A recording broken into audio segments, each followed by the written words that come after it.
আল্লাহ তাআলা কুরআনুল কারীমে বলেন, ইয়া আইয়ুহাল্লাযীনা আমানুত্তাকুল্লাহা ওয়া কুনু মা'আস সাদিকিন।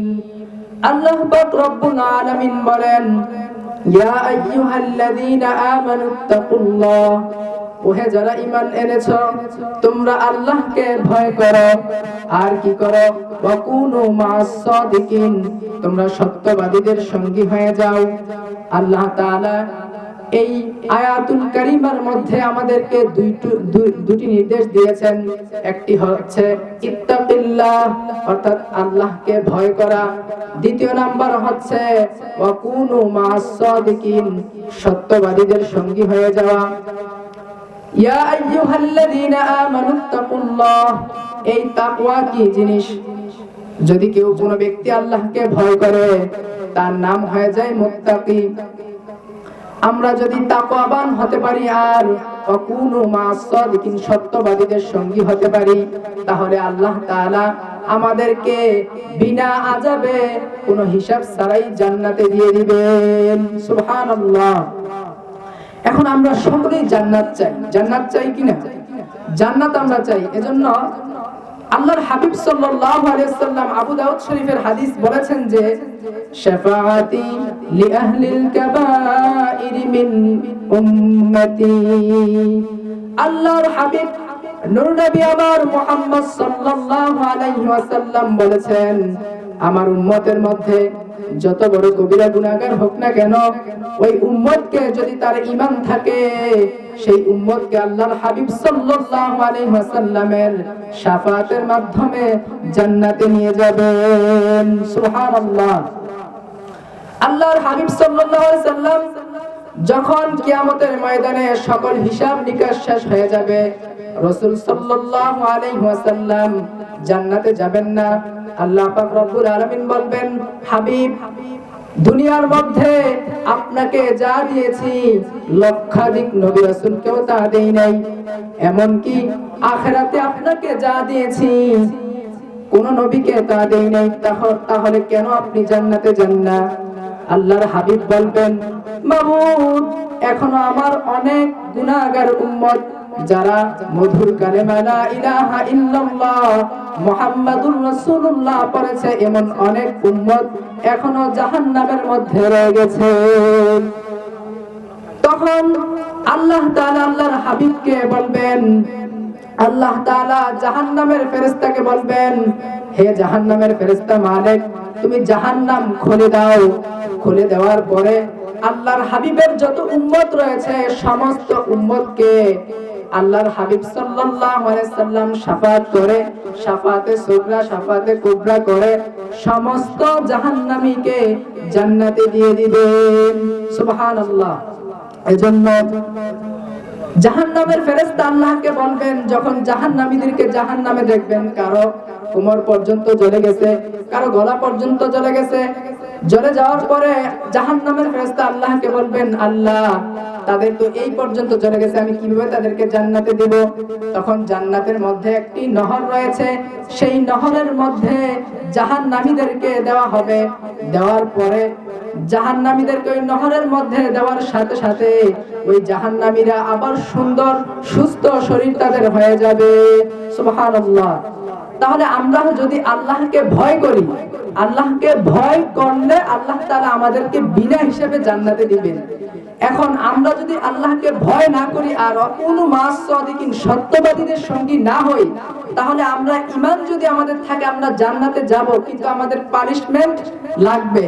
সেই পানিশমেন্ট সহ্য করার মতো আমাদের সক্ষমতা নেই, বিধায় আমরা আমল করব এবং আল্লাহ তাআলার নির্দেশগুলো মেনে চলব, আল্লাহ তাআলার আদেশ এবং নিষেধগুলো মেনে চলব। এজন্য আল্লাহ তাআলা এই আয়াতুল কারিমার মধ্যে আমাদেরকে দুইটি আদেশ করেছেন। একটি হচ্ছে ইয়া আইয়ুহাল্লাযীনা আমানুত্তাকুল্লাহ, যে তোমরা আল্লাহকে ভয় করো।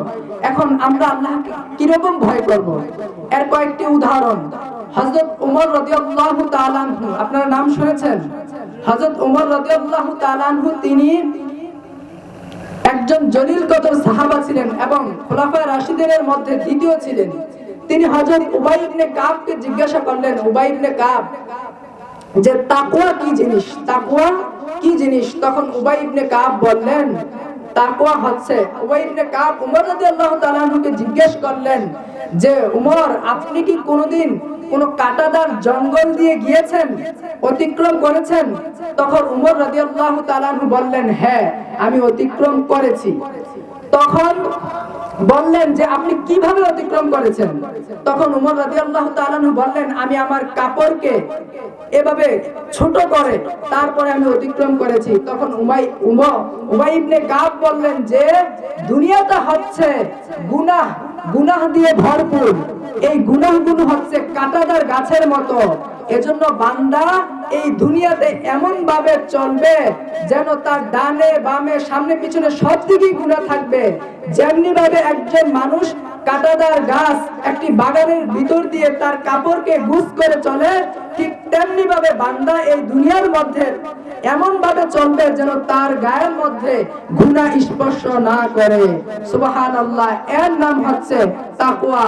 আর যে ব্যক্তি এই তাকওয়া অর্জন করবে তার নাম হচ্ছে মুত্তাকি। সুবহানাল্লাহ। আল্লাহ পাক রব্বুল আলামিন মুত্তাকিদেরকে, আল্লাহর বান্দাদেরকে কয়েকটি বিশেষণে বিশেষায়িত করেছেন। কোথাও বলেছেন যাকিরিন, কোথাও বলেছেন শাকিরিন, এক এক জায়গায় এক এক বিশেষণে বিশেষায়িত করেছেন। কিন্তু সর্বপ্রথম সর্বশ্রেষ্ঠ বিশেষণ হচ্ছে হুদাল্লিল মুত্তাকিন। যারা তাকওয়া অর্জন করে তাদেরকে বলা হয় মুত্তাকি। মুত্তাকি যে ব্যক্তি হয় সে ব্যক্তি বিনা হিসাবে জান্নাতে চলে যায়। সুবহানাল্লাহ। আমরা কি আল্লাহকে ভয় করি? আমরা যদি আল্লাহকে ভয় করতাম তাহলে সমাজের মধ্যে ঘুষখোর, সুদখোর, জুলুমবাজ, চাঁদাবাজ, সন্ত্রাস তারা কারা? তারা কোথা থেকে আসলো? যদি আল্লাহকে ভয় করতাম, চাঁদাবাজি, সুদ খাওয়া, ঘুষ খাওয়া, অন্যায় করা, অত্যাচার করা কারো পক্ষে সম্ভব হতো না। আল্লাহর ভয় নাই বিধায় আমরা এই অন্যায়গুলো করে থাকি। আমরা চুরি চামারি করে থাকি। আমাদের চুরির হাত অনেক বড়। আমরা তো চোর বলতেই বুঝি যে মানুষের ঘরে যারা হিন দেয়, না তারা বড় চোর নয়। বড় চোর হচ্ছে এদেশের নেতা নেত্রীরা। তারা এদেশের ব্যাংক থেকে টাকা লুটপাট করে, আমাদের জনগণের টাকা লুটপাট যারা করে তারাই হচ্ছে সবচেয়ে বড় চোর। ঠিক কিনা বলেন? তারাই হচ্ছে সবচেয়ে বড় চোর। তারা আমাদের এই চোরদেরকে আজকে চিহ্নিত করতে হবে। এই চোররাই হচ্ছে আসল চোর। তাদের মধ্যে আল্লাহর ভয় নাই বিধায় তারা এই চুরি চামারি করে থাকে। যাই হোক, আমরা আরেকটি উদাহরণ দেই হাদিস শরীফ থেকে। উসুদুল গাবা একটি কিতাব রয়েছে, সেখানের মধ্যে এসেছে যে তাকওয়া কি জিনিস। তাকওয়া কি জিনিস বুঝুন আপনারা। তাকওয়া হচ্ছে কি জিনিস এই উদাহরণ থেকে আপনারা বুঝুন। একটু তাকান, মনোযোগ দেন। ইবনে ওমর রাদিয়াল্লাহু তাআলা আনহু, অর্থাৎ ওমর রাদিয়াল্লাহু তাআলা আনহুর ছেলে ইবনে ওমর, তিনি একদিকে যাচ্ছিলেন, তখন দেখছেন যে একজন রাখাল অনেক বকরির পাল নিয়ে মাঠে চড়াতে যাবেন। তখন ইবনে ওমর, তার পছন্দ হলো বকরি। সে ওই রাখালকে বলল যে, হে রাখাল, বিনি শাতাম মিনাল গনাম, তুমি আমার কাছে একটা বকরি বিক্রি করো। তখন রাখাল বলল যে আমার রাখালগুলো এই বকরিগুলো আমি চড়াই, কিন্তু এগুলো বিক্রির অনুমতি আমার নেই। তখন ইবনে ওমর তাকে পরীক্ষা করলেন, দেখলেন যে তার তাকওয়া কেমন। তখন বললেন যে তুমি আমার কাছে একটি বকরি বিক্রি করে দাও, টাকাটা তুমি রেখে দিও। পরীক্ষা করার জন্য বললেন। তখন রাখাল বললেন, ইবনে ওমর, তুমি আমাকে বলেছো যে আমি যেন একটি বকরি তোমার কাছে বিক্রি করে টাকাটা আমার পকেটে রেখে দেই। হয়তোবা আমি দুনিয়ার মালিককে ফাঁকি দিতে পারবো, দেখবে না দুনিয়ার মালিক। কিন্তু যিনি মালিকুল আমলাক, রাজাধীরাজ, সমস্ত মালিকের মালিক, তার দরবারে আমি কি জবাব দিব? তিনি তো সমস্ত কিছু দেখেন। সুবহানাল্লাহ। এর নাম হচ্ছে তাকওয়া। এই তাকওয়া যে ব্যক্তি অর্জন করে তার নাম হচ্ছেন মুত্তাকি। সুবহানাল্লাহ। আরেকটা উদাহরণ হাদিস থেকে আমি দিচ্ছি। হাদিস না, রিসালাতুল কুশাইরি একটি কিতাব, সেই কিতাবটা আমার কাছে আছে। সেই কিতাবের মধ্যে ঘটনাটা এসেছে হযরত জুনায়েদ বাগদাদী রাহমাতুল্লাহ, নাম শুনেছেন আপনারা? হযরত জুনায়েদ বাগদাদী রাহমাতুল্লাহ আলাইহি তিনি একদিন তার মুরিদদেরকে বললেন যে মুরিদরা, তোমরা আমার জন্য কালকে সবাই একটি মুরগি জবাই করে নিয়ে আসবে, যেন পৃথিবীর কেউ না দেখে, যেন কেউ না দেখে। মুরিদরা মনে করছেন যে কোনো অনুষ্ঠান হবে, পীর সাহেব বলছে তাহলে আমরা সকলেই মুরগি জবাই করে নিয়ে যাই। কেউ চকির তলে, কেউ জঙ্গলে, এক একজন এক এক জায়গায় গিয়ে মুরগি জবাই করে নিয়ে আসছে। একজন মুরিদ সে জবাই করে নাই, সুরিয়ার মুরগি হাতে নিয়ে পীরের দরবারে আসছে। তখন সবাই বলল যে আমি কেউ দেখে নাই, আমি মুরগি জবাই করে নিয়ে আসছি। তখন ওইজনকে বলা হলো, তুমি কেন জবাই করে নাই? তখন সে বলল যে আমি তো, আমাকে শায়েখ জিজ্ঞেস করুন, পীর জিজ্ঞেস করুন, তাহলে আমি বলবো কেন আমি জবাই করি নাই। তখন জুনায়েদ বাগদাদী রাহমাতুল্লাহ আলাইহি তিনি তার মুরিদকে জিজ্ঞাসা করলেন, সবাই জবাই করে নিয়ে আসছে, তুমি কেন নিয়ে আসো নাই? তখন সেই মুরিদ বলল যে আমি পাহাড়ে গেলাম, অনেক জায়গায় গেলাম, অনেক গোপন জায়গায় গেলাম, কিন্তু আমার শুধু একটি কোরআনের আয়াত মনে পড়ে যায়।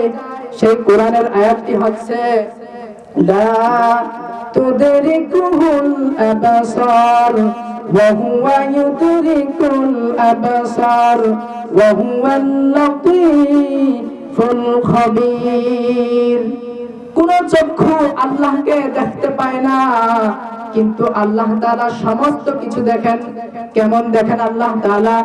একটি গাছের মধ্যে যে শিকড় রয়েছে, সেই শিকড়ের মধ্যে যে পানি দেওয়ার পরে সেই পানিটা কিভাবে পাতার মধ্যে যায়, সেটাও আল্লাহ তাআলা দেখেন। এমনকি আমাবস্যার রাতে একটি কালো পিঁপড়া কালো পাথরের মধ্যে কিভাবে হাঁটে, সেটাও আল্লাহ তাআলা দেখেন এবং তার ক্ষীণ আওয়াজটাও শুনতে পান। সুবহানাল্লাহ। এর নাম হচ্ছে তাকওয়া। আর আল্লাহ তাআলা সেই মুরিদকে জুনায়েদ বাগদাদী বললেন যে আমি পরীক্ষা করার জন্যই আসলে মূলত এই মুরগি জবাই করার কথা বলেছি। তখন জুনায়েদ বাগদাদী বললেন যে সকলেই মুরিদের মুরিদি হয়ে গেছে, কিন্তু এই মুরিদ মুরাদ থেকে হয়ে গেছেন মুরাদ। সুবহানাল্লাহ। মুরিদ থেকে মুরাদ মানে বুঝেন? মানে হচ্ছে আপনারা শরীয়ত, তরিকত, হাকিকত, মারিফত এগুলো বুঝেন তো? যাই হোক, আমি কিছুটা বলি, বাকিটা হুজুর বলবে, ভুল ত্রুটি হলেও হুজুর বলবে। শরীয়ত তরিকত হচ্ছে যে আমাদের দেশে দুই ধরনের লোক আছে। এক ধরনের লোক মারিফত নিচে শরীয়ত ছাড়ছে, তারা ভণ্ড। আর আরেক ধরনের লোক শরীয়ত নিচে মারিফত ছাড়ছে, তারাও ভণ্ড।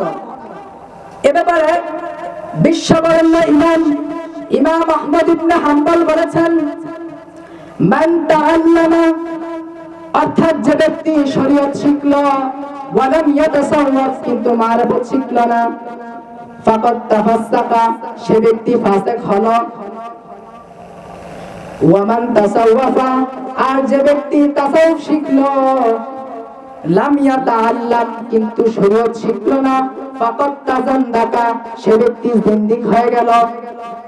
ওয়া মান জামা বাইনাহুমা ফাকাদ তাহাক্কাকা, আর যে ব্যক্তি শরীয়ত এবং মারিফতের মধ্যে সমন্বয় করল, সে ব্যক্তি মুহাক্কিক এবং কামেল ইনসান হয়ে গেল। সুবহানাল্লাহ। অর্থাৎ শরীয়ত বাদ দিয়ে মারিফত নয়, আর মারিফত বাদ দিয়ে শরীয়ত নয়।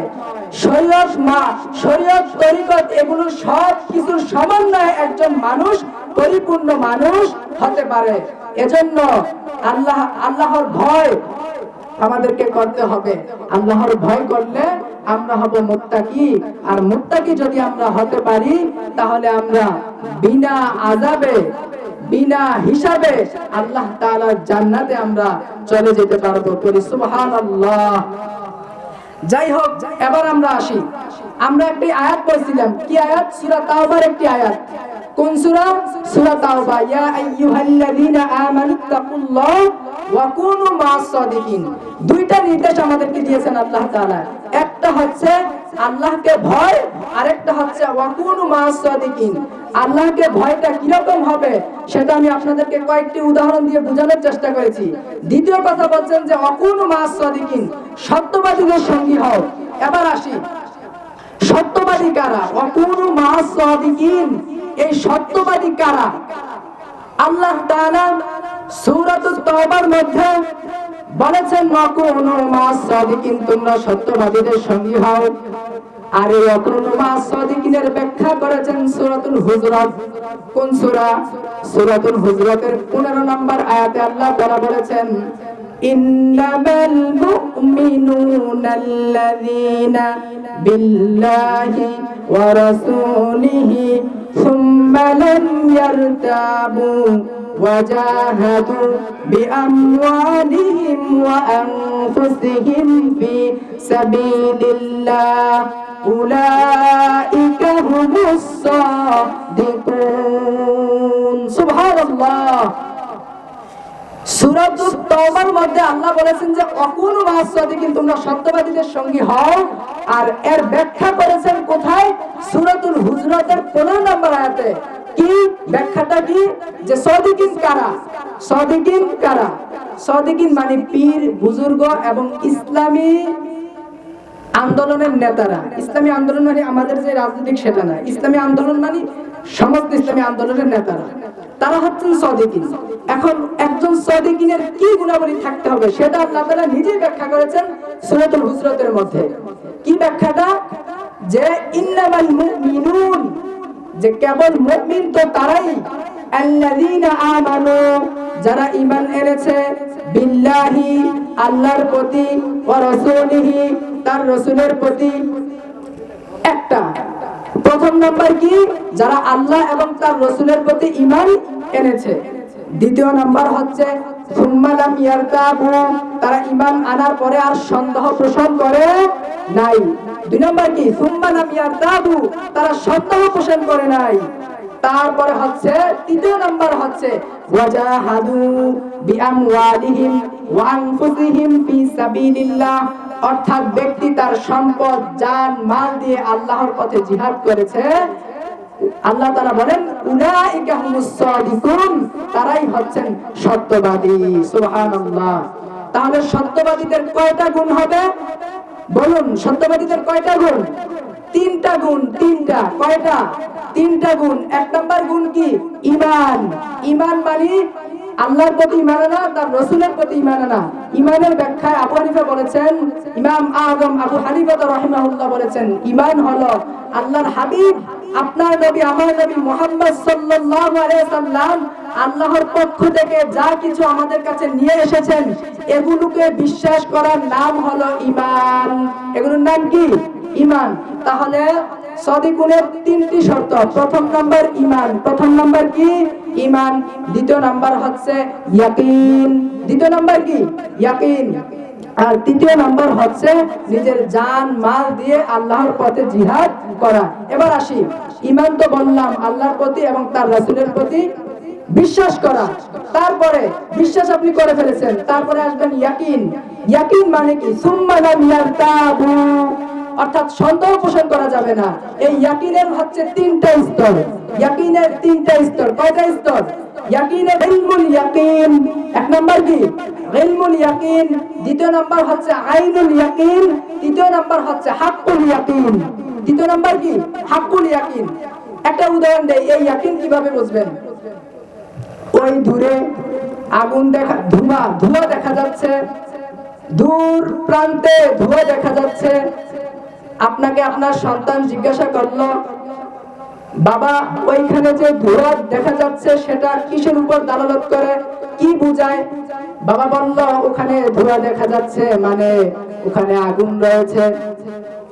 ওখানে ধোঁয়া আছে মানে কি? আগুন আছে। বুঝতে পারছেন আপনারা? একটা জায়গায় ধোঁয়া আছে, আগুন ছাড়া কি ধোঁয়া আসতে পারে? আগুন ছাড়া ধোঁয়া আসতে পারে না। তার মানে এই যে আপনি ধোঁয়া দেখে বুঝলেন যে ওখানে আগুন রয়েছে, এটা হচ্ছে ইলমুল ইয়াকিন। আর যখন আপনি এখান থেকে ওই ধোঁয়ার কাছে গেলেন, গিয়ে যখন আপনি আপনার চোখ দিয়ে ধোঁয়াটা দেখলেন, এটার নাম হচ্ছে আইনুল ইয়াকিন। আর যখন বাচ্চা বা আপনি ওই আগুনের মধ্যে হাত দিলেন, হাত দেওয়ার পরে আপনার যে অনুভূতি হলো, এই অনুভূতির নাম হলো হাক্কুল ইয়াকিন। সুবহানাল্লাহ। যখন বান্দা হাক্কুল ইয়াকিনে পৌঁছে যায়, তখন তার ঈমানটা হয়ে যায় পরিপূর্ণ ঈমান, সে হয়ে যায় মুত্তাকি। তখন আল্লাহ তাআলা তার সামনে পিছে কি হবে সমস্ত কিছু আল্লাহ তাআলা ওই বান্দাকে জানায় দেয়। সুবহানাল্লাহ। এজন্য আল্লাহর ওলিরা অনেক কিছু আগে থেকেই বলে দেয়। কিভাবে? প্রথম তারা ঈমান আনে, ঈমান আনার পরে সুম্মা লাম ইয়ারতাবু, তারা সন্দেহ পোষণ করে না, তাদের ইয়াকিনটা হয়ে যায় হাক্কুল ইয়াকিন। হাক্কুল ইয়াকিন হওয়ার পরে আল্লাহ তাআলা তাদেরকে সব জানায় দেয়। সেই জানিয়ে দেওয়ার মাধ্যমে তারা সমস্ত কিছু মানুষদেরকে বলে দিতে পারে। বলি সুবহানাল্লাহ। তৃতীয় নাম্বার, তাহলে প্রথম গেল ঈমান, দ্বিতীয় নাম্বার গেল ইয়াকিন, তৃতীয় নাম্বার হচ্ছে কি ওয়াজাহাদু বিআমওয়ালিহিম ওয়া আনফুসিহিম ফি সাবিলিল্লাহ। নিজের সম্পদ দিয়ে, নিজের জান দিয়ে আল্লাহর রাস্তায় জিহাদ করা। এখন আসুন, জিহাদ মানেই শুধু তরবারি দিয়ে মারামারি, এটাই শুধু জিহাদ না, এটাও একটা জিহাদ। জিহাদ মানে কি? যেমন আজকের এই মুবারক মুতাবাররক মাহফিল হচ্ছে, এই যে মাহফিলের আয়োজন করলো, আপনি এই মাহফিলের মধ্যে আপনার অর্থ দিয়ে সাহায্য করলেন। এই সাহায্য করাটা বিআমওয়ালিহিম, অর্থাৎ সম্পদের মাধ্যমে জিহাদ। এটা আপনার জিহাদ হলো। আপনার গুনাহ করতে মন চাচ্ছে, আপনার মন বলছে আপনি একটু গুনাহ করুন, কিন্তু আপনি বললেন, আপনি আল্লাহকে ভয় করলেন, যে আল্লাহ তাআলা বলেছেন তোমরা আল্লাহকে ভয় করো। আল্লাহ তাআলার ভয়ের কারণে আপনি গুনাহ করলেন না। এই গুনাহ না করার কারণে যে আপনি গুনাহ থেকে বেঁচে রইলেন, এটা আপনার নফসের জিহাদ হয়ে গেল। এটা আপনার কিসের জিহাদ হইল? নফসের জিহাদ। তাহলে ওয়াজাহাদু বিআমওয়ালিহিম ওয়া আনফুসিহিম, আপনি সম্পদ দিয়ে জিহাদ করলেন, নফসের মাধ্যমে জিহাদ করলেন। তারপরে এই জিহাদগুলো হবে আল্লাহর সন্তুষ্টির জন্য। কার সন্তুষ্টির জন্য? সমস্ত কিছু হতে হবে আল্লাহর জন্য, অন্য কারোর জন্য হলে হবে না। তারপরে যদি আপনার ইসলাম ও মুসলমানের বিরুদ্ধে কোনো ইহুদি বা শত্রু খ্রিস্টান মুশরিকটা যদি মুসলমান ভূখণ্ডে আঘাত করে, তখন সমস্ত মুসলমানদের উপরে ফরজ হচ্ছে তাদের বিরুদ্ধে লড়াই করা তলোয়ার দিয়ে। সেটাও একটা জিহাদ। সেই জিহাদের মাধ্যমে, সেই জিহাদের তামান্না আপনার মনে থাকতে হবে, যদি প্রয়োজন হয় সেই জিহাদও করতে হবে। এর নামই হচ্ছে ওয়াজাহাদু বিআমওয়ালিহিম ওয়া আনফুসিহিম ফি সাবিলিল্লাহ, আল্লাহর রাস্তায় জান দিয়ে মাল দিয়ে জিহাদ করা। যদি আপনি জিহাদ করতে পারেন, অর্থাৎ আমরা কিসে আছি? সাদিকিন কারা? সাদিকিনের মধ্যে তিনটা শর্ত লাগে। এক নাম্বার শর্ত হচ্ছে ঈমান, দুই নাম্বার শর্ত হচ্ছে ইয়াকিন, তিন নাম্বার শর্ত হচ্ছে ওয়াজাহাদু বিআমওয়ালিহিম ওয়া আনফুসিহিম ফি সাবিলিল্লাহ, সম্পদ দিয়ে নিজের জীবন দিয়ে আল্লাহর রাস্তায় জিহাদ করা। এই তিনটা গুণ যেই বান্দার মধ্যে পাওয়া যাবে, সে হচ্ছে সাদিকিন। আর আল্লাহ তাআলা সূরা তাওবার সেই আয়াতের মধ্যে বলেছেন ওয়া কুনু মাস সাদিকিন। এই তিনটা গুণ যে ব্যক্তির মধ্যে পাওয়া যাবে, সেই হচ্ছে সাদিকিন। ওই বান্দাকে অনুসরণ করতে আমাদেরকে বলা হয়েছে। সুবহানাল্লাহ। বুঝতে পারছেন? এই যে পীর মুরিদি কিভাবে আসলো? পীর মুরিদি কোথায় আছে? কোরআনে আছে। কোরআনে কোথায়? পীর মুরিদি কোরআনের মধ্যে রয়েছে। আল্লাহ তাআলা বলেছেন ওয়া কুনু মাস সাদিকিন। তবে মনে রাখবেন একটি কথা, যেই জিনিস যত এক নাম্বার, সেই জিনিসের নকল তত বেশি। সেটা কি আপনারা জানেন? যে জিনিস যত অরিজিনাল, তার নকল তত বেশি। এজন্য পীর একটা ভালো জিনিস। এই পীর শব্দটাও একটা শাব্দিক ব্যাপার। আমাদের উপমহাদেশে বলা হয় পীর, আরব দেশে বলা হয় শায়েখ, আর কোরআনেও বলে মুর্শিদ। শব্দগুলো হচ্ছে ভিন্ন, কিন্তু সবগুলোর অর্থ এক। এর মানে হচ্ছে, এজন্য এই নকল বেশি। বাংলাদেশে পীরের অভাব নাই, কিন্তু হক্কানি পীরের খুব অভাব। পীররা হবে এরকম যারা তিনটা বৈশিষ্ট্যের অধিকারী হতেই হবে, না হলে সে পীর হতে পারবে না। এক নাম্বার ঈমান, দুই নাম্বারে ইয়াকিন, তিন নাম্বারে আমওয়াল, ওয়াজাহাদু বিআমওয়ালিহিম ওয়া আনফুসিহিম ফি সাবিলিল্লাহ। এই তিন বৈশিষ্ট্য, এই তিন গুণের অধিকারী যারা হবে, তারাই হচ্ছেন পীর, তারাই হচ্ছেন হক্কানি পীর। আর তাদের অনুসরণ করার কথাই আল্লাহ তাআলা সূরা তাওবার 119 নম্বর আয়াতে আমাদেরকে বলেছেন। আপনারা কি বুঝতে পারছেন? আমরা কোরআনের মধ্যে যাই যে আমরা যে আল্লাহ ওয়ালার সোহবতে যাই, এই দলিল কোরআনে আছে কিনা? হযরত মূসা আলাইহিস সালামের নাম শুনছেন, শুনেন নাই আপনারা? হযরত মূসা আলাইহিস সালাম, হযরত মূসা আলাইহিস সালাম তিনি একদিন ওয়াজ করতেছিলেন, ওয়াজ নসিহা অর্থাৎ উপদেশ প্রদান করতেছেন। তখন এক ইহুদি দাঁড়াইলেন, বললেন যে ইয়া মূসা হাল তা'লামু আহাদান আ'লামা মিনকা, যে আপনি কি জানেন যে আপনার থেকে এই দুনিয়ার মধ্যে আর কেউ জ্ঞানী আছে? তখন মূসা বললেন না, নেই। আল্লাহ তাআলা মূসা আলাইহিস সালামের এই কথায় নারাজ হয়ে গেলেন, ওহী নাযিল করে দিলেন, মূসা তুমি ঠিক বলনি, তোমার থেকেও একজন জ্ঞানী রয়েছে। সেই জ্ঞানীর নাম কি? সেই জ্ঞানীর নাম হচ্ছে খদির, অর্থাৎ খিজির। আপনারা যেটাকে বলেন খিজির আলাইহিস সালাম, এটা হচ্ছে খদির আলাইহিস সালাম, সে তোমার থেকেও জ্ঞানী। তখন মূসা আলাইহিস সালাম বললেন যে আল্লাহ, আমি সেই জ্ঞান কি করে শিখবো যেই জ্ঞানটা আমার মধ্যে নাই? সেই জ্ঞান কিভাবে শিখবো? এই ঘটনাটা সূরাতুল কাহাফে আছে। কোন সূরা? সূরাতুল কাহাফ। 15 পারার পর 15 পারা আছে সূরা বনী ইসরাইল। বনী ইসরাইলের পরের যে সূরাতুল কাহাফ, সেই কাহাফের মধ্যে এই ঘটনাটা আছে। আপনারা যদি দেখতে চান দেখে নিতে পারেন। তখন মূসা আলাইহিস সালাম আল্লাহকে বললেন, আল্লাহ আমি কিভাবে তার সাথে দেখা করব? তখন আল্লাহ বললেন তুমি চলে যাও মাজমাউল বাহরাইন, অর্থাৎ দুই সমুদ্রের মধ্যস্থল, দুই সমুদ্রের মধ্যস্থলে তুমি চলে যাও। তখন মূসা আলাইহিস সালাম গেলেন।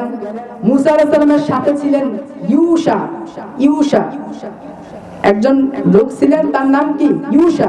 তিনি গেলেন আর মূসা আলাইহিস সালাম গেলেন। যাওয়ার পরে মাজমাউল বাহরাইন অর্থাৎ দুই সমুদ্রের মধ্যস্থলে যখন গেলেন, তখন খিজির আলাইহিস সালাম মূসা আলাইহিস সালামকে বললেন, মূসা আলাইহিস সালাম খিজির আলাইহিস সালামকে বললেন যে আপনার কাছে কি এমন জ্ঞান রয়েছে যে জ্ঞানটা আমার কাছে নাই? আপনার কাছে যে জ্ঞানটা রয়েছে আমি মূসা সেই জ্ঞানটা শিখতে চাই। তখন খিজির আলাইহিস সালাম নাকচ করে দিলেন তার কথাটা, বললেন যে ক্বালা লাহু মূসা, অর্থাৎ মূসা আলাইহিস সালাম খিজিরকে বললেন ক্বালা লাহু মূসা হাল আত্তাবিউকা আলা আন তুআল্লিমানি মিম্মা উল্লিমতা রুশদা। এই কথা মূসা আলাইহিস সালাম বলার পরে খিজির আলাইহিস সালাম বললেন যে ক্বালা ইন্নাকা লান তাসতাতিআ মা'ইয়া সাবরা। খিজির আলাইহিস সালাম যখন মূসা আলাইহিস সালামকে বললেন যে হে মূসা লান তাসতাতিআ মা'ইয়া সাবরা, হে মূসা তুমি ধৈর্য ধারণ করতে পারবে না। তখন মূসা আলাইহিস সালাম বললেন যে আপনি আমাকে নিন, আমি চেষ্টা করব। তখন পথ রওনা দিলেন। পথ রওনা দেওয়ার পরে এক সমুদ্র তারা পার হবেন।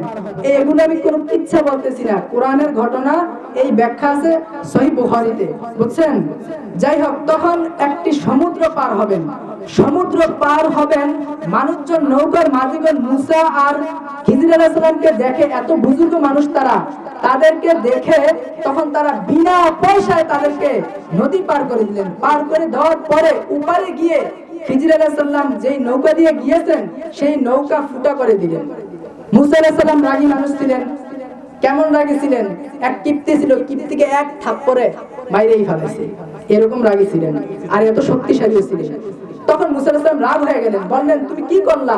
সে আমাদেরকে বিনা টাকায় আমাদেরকে নদী পার করে দিলেন, আর তুমি তার নৌকাটা ফুটা করে দিলে, এটা ঠিক করলে? তখন খিজির আলাইহিস সালাম বললেন মূসা আমি তো আগেই বলেছি লান তাসতাতিআ মা'ইয়া সাবরা, হে মূসা তুমি ধৈর্য ধারণ করতে পারবে না। তখন মূসা আলাইহিস সালাম বললেন যে ওয়ালা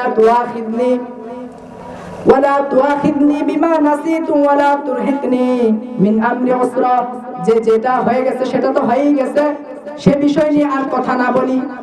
যে মূসা আলাইহিস সালাম বললেন যে যা হওয়ার তো হয়ে গেছে, সামনে চলো, আর হবে না। তখন সামনে চললেন আবার খিজির আলাইহিস সালাম এবং মূসা আলাইহিস সালাম। সূরা কাহফে এই আলোচনাটুকু আছে, আপনারা, আমি সমস্ত আয়াত পড়তে পারতেছি না কারণ সময় আর নেই। যাই হোক, তখন আবার চললেন। মাঠের মধ্যে কয়েকটি সুন্দর বাচ্চা, মানে তারা খেলাধুলা করতেছিলেন। তখন খিজির আলাইহিস সালাম একটি বাচ্চাকে এনে তাকে কতল করে ফেললেন। মূসা আলাইহিস সালাম আবার রাগ হয়ে গেলেন। তখন আবার খিজির আলাইহিস সালাম বললেন যে আমি বলেছিলাম তাসতাতিআ মা'ইয়া সাবরা, হে মূসা তুমি ধৈর্য ধারণ করতে পারবে না। মুসা আমি তোমাকে বলেছি তুমি ধৈর্য ধারণ করতে পারবে না। তখন মুসা আলাইহিস সালাম বললেন যে আচ্ছা ঠিক আছে, যা হওয়ার তো হয়ে গেছে, এইবার যাই। আর যদি আমি সামনে এরকম করে থাকি তাহলে লা তুসাহিবিনি, তুমি আমাকে সোহবত দিও না। সুবহানাল্লাহ। সোহবত, সোহবত মানে সঙ্গ, সোহবত মানে কি? সঙ্গ। এজন্য যদি আপনি ডাক্তার হতে চান ডাক্তারের কাছে যেতে হবে, ইঞ্জিনিয়ার হতে চাইলে ইঞ্জিনিয়ারের কাছে যেতে হবে। আপনি যদি ফার্মাসিস্ট হতে চান তাহলে ফার্মাসিস্টের যে কোর্স রয়েছে সেই কোর্সটা আপনার করতে হবে। ঠিক তেমনি ভাবে আপনি যদি আল্লাহ ওয়ালা হতে চান তাহলে আপনাকে আল্লাহ ওয়ালার সোহবতে যেতে হবে। সেই সোহবতের কথা কোরআনে আছে না নাই? সূরা কাহফের মধ্যে আল্লাহ বলেছেন, মুসা আলাইহিস সালাম বলেছেন যে আমি যদি সামনে এরকম করি তাহলে লা তুসাহিবিনি, আমাকে সোহবত দিও না। আপনারা বলুন কোরআনে সোহবত আছে না নাই? আছে। এজন্য আল্লাহ ওয়ালা, আপনারা বোঝেন না, দেখেন একজন এমবিবিএস ডাক্তার, এখন তো এফআরসিএস এফসিএস আর অনেক কিছু হয়েছে, যাই হোক একজন ডাক্তার হইতে হইলে সে যদি ডাক্তারি যত বই আছে এগুলো বাড়িতে পড়াশোনা কইরা সে কি ডাক্তারি করতে পারবে? আপনারা কি মনে করেন? পারবে না। তাকে স্কুলে যেতে হবে, ডাক্তারের কাছে যেতে হবে, ডাক্তারের মাধ্যমে প্র্যাকটিক্যালি শিখে তারপরে তাকে প্রেসক্রিপশন দিতে হবে, রোগীর চিকিৎসা করতে হবে, না হয় রোগী মরবে। ঠিক কি না? ঠিক তেমনি ভাবে যদি আপনি কোন আল্লাহ ওয়ালা বুজুর্গের সোহবতে না যান তাহলে আপনিও আল্লাহ ওয়ালা হতে পারবেন না। সঙ্গ দোষে স্বর্গবাস, একটি কথা আছে না? দেখবেন একটা ছেলের সঙ্গ যেরকম সে ছেলেটা সেরকমই হয়ে যায়। তার মানে কি? সোহবত। সোহবত সোহবত এমন একটা জিনিস, আপনি যার সাথে থাকবেন তার সমস্ত রংটা আপনার মধ্যে এসে যাবে। এজন্য আল্লাহ ওয়ালার কাছে গেলে আপনি আল্লাহ ওয়ালা হবেন, আর আপনি যদি বদমাশের কাছে যান বদমাশি হবেন। আপনি যদি ডাক্তারের কাছে গিয়ে ডাক্তারি পড়াশোনা করেন ডাক্তার হবেন। এজন্য আল্লাহ ওয়ালার কাছে গেলে আল্লাহ ওয়ালাই হবেন। এই কথাই কোরআনে আমাদেরকে শিক্ষা দিয়েছেন। কিন্তু আমার ভাইরা আজকে মানতে চান না, বলে যে পীর মুরিদি বলতে কিছু নাই। এজন্য তখন মুসা আলাইহিস সালাম বললেন যে এবার যান। তখন তারা এক বাড়িতে গেলেন, খিদা লাগছে, যে বললেন যে আমাদেরকে কিছু খাবার দেন, আমরা খুব ক্ষুধার্ত। ওই বাড়ির লোকগুলো খুব কৃপণ ছিল, তারা তাদেরকে খাবার দেয় নাই, দুর্ব্যবহার করে তাড়িয়ে দিলেন। আপনারা আলোচনা বুঝতেছেন তো? দুর্ব্যবহার করে তাড়িয়ে দিলেন মুসা আলাইহিস সালামকে এবং খিজির আলাইহিস সালামকে। খিজির আলাইহিস সালাম বাহির হয়ে একটি ওয়াল ভাঙা ছিল, তখন সে ওয়াল থেকে খিজির আলাইহিস সালাম নির্মাণ করে দিলেন। তখন মুসা আলাইহিস সালাম বললেন, আবার রাগ হয়ে গেলেন, তখন খিজির সালাম বললেন, হাযা ফিরাকু বাইনি ওয়া বাইনিক, তোমার আর আমার মাঝে আর কোনো কথা হবে না, তোমার মাঝে আমার মাঝে এখানেই শেষ। তখন মুসা আলাইহিস সালাম বললেন যে তুমি যা করেছো এগুলোর সমাধান আমাকে দিতে হবে। কেন করেছেন? আজানের কমিটি বাকি আছে আসলে কত দিকে 15 6-7টা না ঘোষণা করে দেন 6-7টা আজান হবে, 8:15 আজান হবে, 7:15 আজান হবে, তারপরে নামাজ হবে প্যান্ডেলি, আপনারা সকলেই থাকবেন। যাই হোক আমার আলোচনাটা আমি শেষ করি। মুসা আলাইহিস সালাম বললেন যে এই যে তিনটা কাজ করলেন এই তিন কাজের ব্যাখ্যা দেন। তখন মুসা আলাইহিস সালামের কাছে ছিল শরীয়ত, খিজির আলাইহিস সালামের কাছে ছিল মারিফত। খিজির আলাইহিস সালামকে আল্লাহ তাআলা ওই যে বলেছিলাম হাক্কুল ইয়াকিন যদি হয়ে যায় তখন বান্দাকে আল্লাহ তাআলা তার সামনে কি হবে ওইগুলো জানায় দেয়। সেই জানানোর মাধ্যমে খিজির আলাইহিস সালাম জানতে পারছিলেন যে এই যে নৌকা পার হয়েছে, এই নৌকা পিছনে জালেম বাদশা আসতেছে, এই নৌকা নিয়ে যাবে। এজন্য তিনি ফুটা করে দিয়েছেন। ফুটা করে দেওয়ার কারণে নৌকা ডুবে গিয়েছে, জালেম বাদশারা চলে গেছে, নৌকা তো আর নিতে পারে নাই। তখন মুসা আলাইহিস সালাম বললেন এটা তো ভালো কাজ হয়েছে। তখন বললেন বাচ্চা কেন মারলা? বলল যে এই বাচ্চাটা বড় হইলে আমি আল্লাহ তাআলা আমাকে জানাইছেন যে এই বাচ্চাটা বড় হইলে অনেক আল্লাহ তাআলার জানানোর মাধ্যমে, এমনি ভাবে কিন্তু জানে নাই। তখন এই বাচ্চাটা বড় হইলে কুফরি এবং সীমালঙ্ঘনে সে মানে মিটে যেত। তখন তার বাপমার উপরে এই দায়টা চাপাইতো। এজন্য আর তার বাপমা হচ্ছে ভালো লোক, এজন্য বাচ্চাটাকে ছোট অবস্থায় কতল করে দিলাম, সেও জান্নাতে চলে যাবে আর বান্দারাও সেই অপবাদের দায় বাবা মাও নিবেন না। তখন মুসা আলাইহিস সালাম বললেন এটাও তো ভালো কাজ। তখন তৃতীয়টা বললেন যে ওয়াল কেন ভাঙলেন? বললেন যে ওয়াল ভেঙেছি এজন্য যে এই ওয়ালের নিচে এতিমের মাল রয়েছে, আর এই এতিমদের বাবা মা হচ্ছে সৎ, আর সৎ ব্যক্তিদের জিম্মাদার আল্লাহ তাআলা নিয়ে নেন। এজন্য আমি জানতে পারছি যে এতিম এতিমের সম্পদ, যদি আমি ওয়ালটা না বানাই তাহলে চোর ডাকাতরা এই সম্পদগুলো নিয়ে যাবে, এজন্য আমি ওয়ালটাকে বানাই দিছি যেন এতিমরা বড় হয় এখান থেকে মাল খুঁজে নিতে পারে। মুসা আলাইহিস সালাম বললেন এটাও তো ভালো কাজ করছে। তাহলে আপনারা কি বুঝতে পারছেন কথাটা? তাহলে সুহবত লাগবে কিনা? আল্লাহ ওয়ালাদের সুহবতে যেতে হবে। আল্লাহ ওয়ালা মানে সুহবত মানে কি? আপনাকে যেই দিক নির্দেশনা দিবে কোরআন এবং হাদিস অনুযায়ী যে কথাগুলো বলবে, আপনি কি কোরআন হাদিসের সবকিছু বুঝবেন না। এজন্য কোরআন হাদিসের যেই দিক নির্দেশনা উলামায়ে কেরাম অর্থাৎ পীর মাসে একটা দিবেন, সেই অনুযায়ী আপনি চলবেন, চলে আপনি নাজাত পাবেন। এর নাম হচ্ছে পীরি মুরিদি, এর নাম হচ্ছে সুহবত। আপনারা কি বুঝতে পারছেন? একটি কথা, সর্বশেষ কথা, আখেরি পয়গাম হচ্ছে আকীদাকে ঠিক রাখবেন, খালেস রাখবেন, আকীদা বিনষ্ট করবেন না। যত বড় দল হোক না কেন, যদি আকীদা ঠিক না থাকে আপনার আমল করে কাজে আসবে না। যেমনি ভাবে আপনি যদি বাজারে ব্যাগ নিয়ে যান, যদি নিচেটা ফুটা থাকে, যদি মাছ তরকারি নেন থাকবে, আকীদা যদি ঠিক না থাকে আমল করলেও আপনার আমলগুলো থাকবে না। আকীদা যদি ঠিক থাকে, আমল যদি অল্প হয়, ফরজ নফল এগুলো যদি মোটামুটি, ফরজগুলো সব আদায় করতে হবে, এত তো বাধ্যতামূলক, নফল যদি কিছু আদায় করেন তাহলে আপনি নাজাত পেয়ে যাবেন। এজন্য আমাদের আকীদা হচ্ছে নবীরা মাসুম, নবীদের কোনো গুনাহ নাই, সাহাবায়ে কেরাম সত্যের মাপকাঠি। আল্লাহর হাবিব বলেছেন ইহতাদাইতুম, তোমরা যদি সাহাবীদেরকে অনুসরণ করো হেদায়েত পেয়ে যাবা। কোরআনে বলেছেন রাদিয়াল্লাহু আনহুম ওয়া রাদু আন, যে আল্লাহ তাআলা সাহাবীদের প্রতি সন্তুষ্ট আর সাহাবীরাও আল্লাহর প্রতি সন্তুষ্ট। এজন্য সাহাবীদের সমালোচনা করা যাবে না। মুয়াবিয়া রাদিয়াল্লাহু তাআলা হচ্ছেন জলিল কদর সাহাবী, সাহাবীদের সমালোচনা যদি কেউ করে তাকে অনুসরণ করবেন না। নবীরা হচ্ছেন মাসুম, আল্লাহর হাবিবের শাফাআতের মাধ্যমে আমরা জান্নাতে যাব। কারণ আল্লাহ তাআলা বলেছেন যে রাসূলুল্লাহ শাফাআত ব্যতীত আমরা যেতে পারবো না। আল্লাহর হাবিব সাল্লাল্লাহু আলাইহি ওয়াসাল্লাম বুখারীতে হাদিস এসেছে যে ইরফা রাসাকা ওয়াসাল তুকতাহু ওয়া কুতুসনা ওয়াশফা তুশাফা, আল্লাহর হাবিব মাথা দিয়ে রাখবেন নিচের দিকে, আল্লাহ তাআলা বলবেন যে আপনি বলুন, আপনার কথা শোনা হবে, আপনি সুপারিশ করুন, সুপারিশ কবুল করা হবে। এই আকীদাগুলো আমাদেরকে ধারণ করতে হবে, তাহলে আমরা হব মুত্তাকি। আর যদি আমরা মুত্তাকি হতে পারি এবং সাদিকিনদের যদি সঙ্গী হতে পারি, তাহলে আমরা বিনা আযাবে আল্লাহ তাআলা জান্নাতে যেতে হবে আর হক কথাগুলো বলতে হবে। আল্লাহ তাআলা অন্য আয়াতে বলেছেন ইয়া আইয়ুহাল্লাযীনা আমানুত্তাকুল্লাহ ওয়া কুলু কওলান সাদীদা। কওলান সাদীদা মানে সত্য কথাগুলো অকপটে বলে দিতে হবে।